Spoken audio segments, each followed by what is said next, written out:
Je voudrais interpeller mes frères, parce que ce sont mes amis,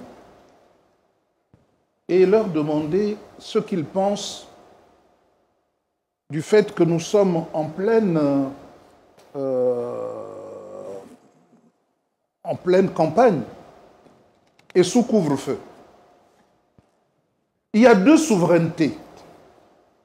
La souveraineté du prince, qui a confisqué celle du peuple, et on demande au peuple de recouvrer sa souveraineté dans un régime de transition où il marque encore son terrain en recourant au couvre-feu. Et après avoir voté, on va reconfisquer la souveraineté au peuple, parce que pour voter la Constitution, il faut un peuple souverain. Vous êtes d'accord avec moi? L'espace du vote, on est souverain, et encore, avec des couvre-feux, avec l'armée qui est là pour marquer son importance, pour nous sortir de prison, pour venir voter la Constitution, une fois le vote effectué, on nous remet en prison. Or, quand on vote, quand le peuple vote, le président fait en sorte que nous puissions appliquer cette Constitution. Or, tout ce que nous avons comme débat va être remisé, qu'on vote oui, si on votait oui, pour après l'élection présidentielle. Avec des conditions peu élogieuses de disqualification de certains. Je voudrais dire au peuple gabonais, pour terminer, vraiment pour terminer, que nous avons eu, j'ai le courage de dire, que nous avons eu trop de wagons devant et trop de locomotives derrière, parce que nos intellectuels ne sont pas courageux. Et voilà un général va faire sa constitution, comme bien merci de l'avoir dénoncé, va mettre en place une constitution pour mettre sous éteignoir les autres institutions et fondre tel un épervier sur les institutions faibles. Évitons cela. Et évitons de couvrir de ridicule notre pays et surtout d'enfariner les Gabonais en faisant croire qu'on est là pour le sauver. Or, la raison d'être de ce coup d'État, c'était parce que, semble-t-il, en 1993, les résultats étaient faux. En 1998, les résultats étaient faux. En 2009, les résultats étaient faux. En 2016 également. Et en 2023, pour éviter des exactions et les morts d'hommes, on a fait ce coup d'État pour restituer aux Gabonais une chose, son vote. Mais on n'en parle pas. Et c'est dommageable. Et c'est parce que la situation... C'est que les Gabonais vont retenir de votre message, oui, M. Fumboula. C'est pour cette raison que j'invite vraiment, pour l'intérêt des Gabonaises et des Gabonais, à voter non. Et j'invite mes amis là. Les déserteurs. C'est-à-dire que dans le secret des urnes, personne ne vous verra. Mon ami François. Monsieur Fumboula, vous avez la parole. Merci encore pour le débat. J'aurais souhaité qu'il prenne une autre tournure. J'ai tout encaissé sur moi. En matière de parole, j'ai dit des conneries. Oui. Je suis un déserteur. Je suis l'ami du PDG, tout ça. Non, je suis dans mon temps. Non, vous êtes dans la conclusion. Allez-y rapidement. Pour quand vous votez, vous demandez à voter oui à cette Constitution. Moi, je suis quelqu'un, je le dis encore une fois de plus, je ne me trompe pas de sujet. On m'a appelé venir parler d'un document qui est le projet de Constitution. Je ne sors pas de ça. Si vous m'aurez appelé venir parler de la gouvernance de la transition, on m'avait déjà convié sur ce plateau, je le fais parfaitement. Mais je ne fais pas dans le mélange de genres. Ça, je ne le fais pas. Alors, ce projet de Constitution, je l'ai démontré, est le seul projet, sinon le premier projet du Gabon, qui dépossède l'exécutif le temps de pouvoir. Je vous ai écouté sans vous interrompre. Allez-y, allez-y, votre conclusion. Je suis dans ma conclusion. Je n'ai obtenu aucun élément contraire démontrant qu'un pouvoir supplémentaire a été rajouté. Je vous ai présenté le pouvoir législatif, en vous démontrant que cette constitution donne plus de pouvoir aux parlementaires. Je l'ai démontré. La seule chose, c'est la motion de censure, mais qui n'est valable que sur un Premier ministre qui n'existe pas dans un régime présidentiel. J'ai démontré, pour finir, que le pouvoir judiciaire n'a jamais été aussi indépendant. Parce que depuis 1959, ils ont obtenu ce qu'ils ont toujours cherché, notamment l'autonomie financière. Cette constitution, j'ai le chrono devant moi, j'ai mon chrono. Cette constitution est l'une des rares constitutions qui acte la décentralisation, qui pose une question fondamentale en l'article 70, qui est composé de 2 alinéas.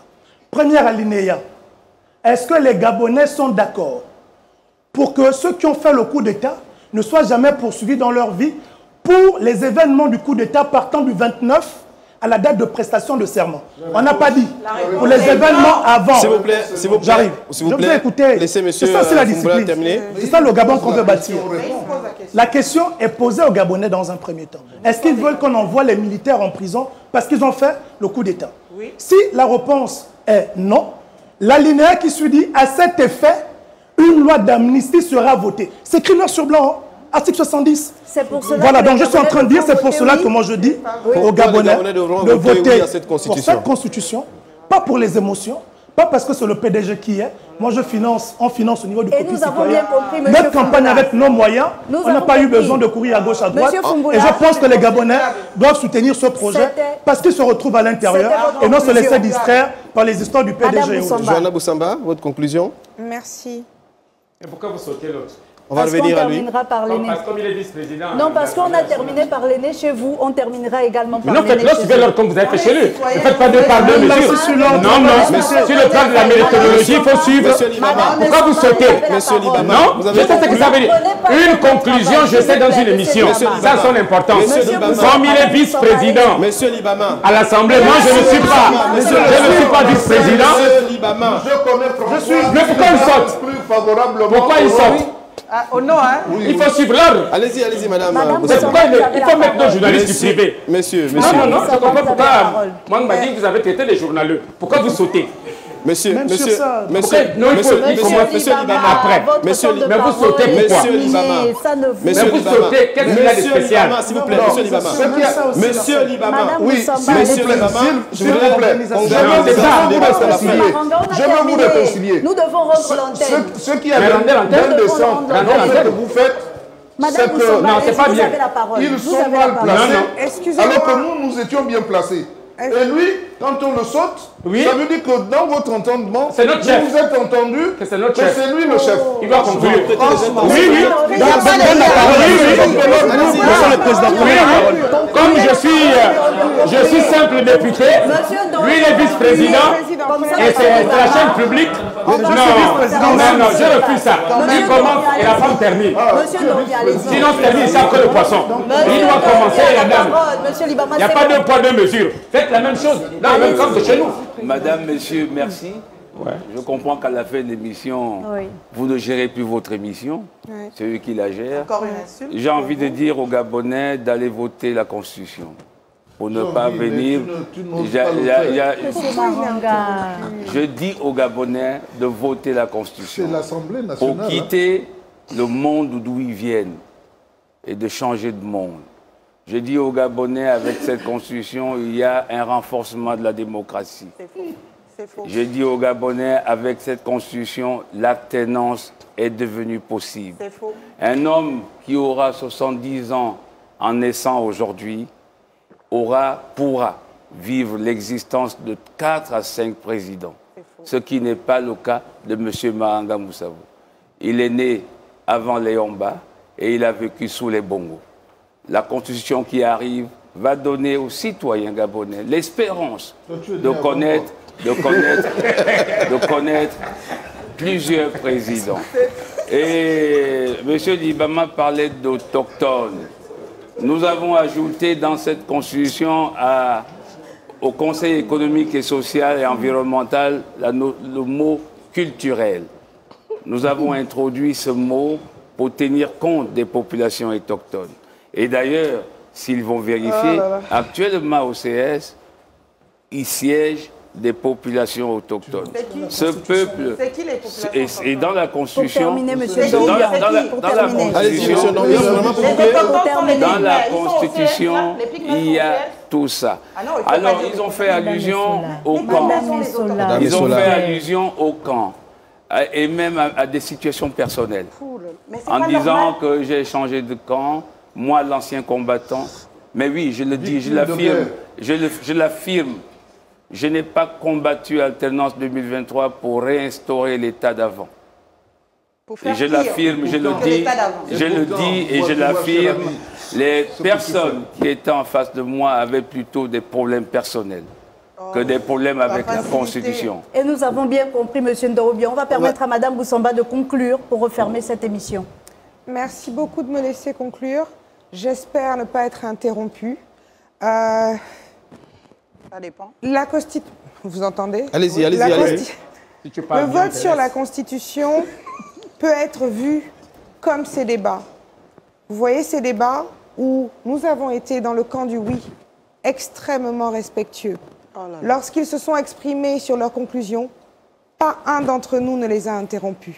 Malheureusement, pendant que nous, on s'exprime, nous sommes sous le feu des colibets. Passons. Ce n'est pas ce qui freinera la marche du oui au prochain référendum. Pourquoi? Parce que cette Constitution, elle est faite pour le peuple et non pas pour les politiques. C'est faux. Contre le peuple. Elle est faite pour le peuple. C'est faux. Je répète, elle consacre un pan social énorme. Elle pense à des aspects qui ont été oubliés dans la Constitution. Regardez comment se comportent les partisans du non et jugez-les. Jugez les arguments du non et vous verrez la vacuité. Sur ce, je vous souhaite un très bon vote et je vous dis au 17 novembre pour fêter la victoire. Merci.